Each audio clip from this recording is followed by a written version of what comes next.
c'est comme une obligation. Ouais, c'est ça. Tu te dis, mais je peux pas faire autrement. Faut que je m'empare de ce truc, faut que je le fasse entendre. Cette beauté que je reçois, cette douleur que je reçois, cette vie que je reçois, c'est mon taf de le transmettre à des spectateurs. C'est mon métier. Voilà. Moi, à chaque fois que je mets en scène un texte, que ce soit un classique d'ailleurs ou un contemporain, que ce soit même un de mes textes, j'ai besoin de trouver la langue scénique qui va le restituer, l'offrir. On sait, nous, les gens du plateau, qu'on peut tuer un texte. Ratatiner, aussi bien Molière que Galéa. On peut ratatiner un texte. Donc évidemment, comme le but est inverse, comment faire entendre justement ces méandres? Alors c'est une forme singulière, elle se laisse la liberté, et c'est ça que j'aime beaucoup, beaucoup, d'errer dans sa pensée, comme c'est dans nos têtes à tous, ça va là, hop, ça part là, puis ça rebondit là, et ça rebondit là, etc.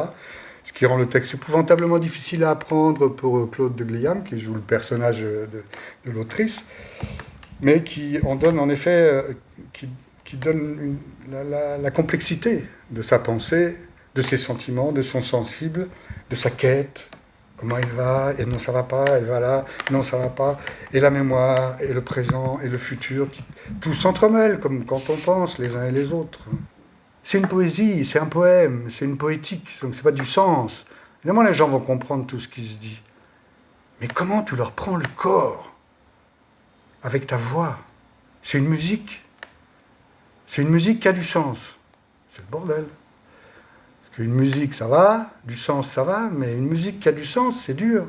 Et elle doit sortir d'elle-même une musique qui permet en plus d'entendre le sens, souvent profond, que Galéa met sur tel ou tel passage.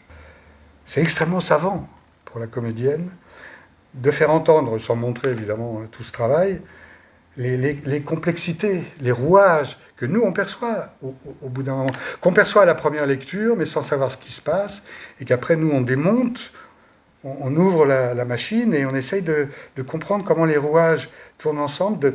Il faut qu'elle intériorise tous les rouages de l'écriture, l'actrice, et qu'elle restitue ça sans qu'évidemment la montre tourne et on voit pas les rouages. C'est le travail de l'actrice. Moi, c'est que dalle. Moi, c'est rien. L'image, c'est rien. Là, c'est le texte. À 90%, c'est le texte. Donc, c'est l'actrice qui fait le boulot.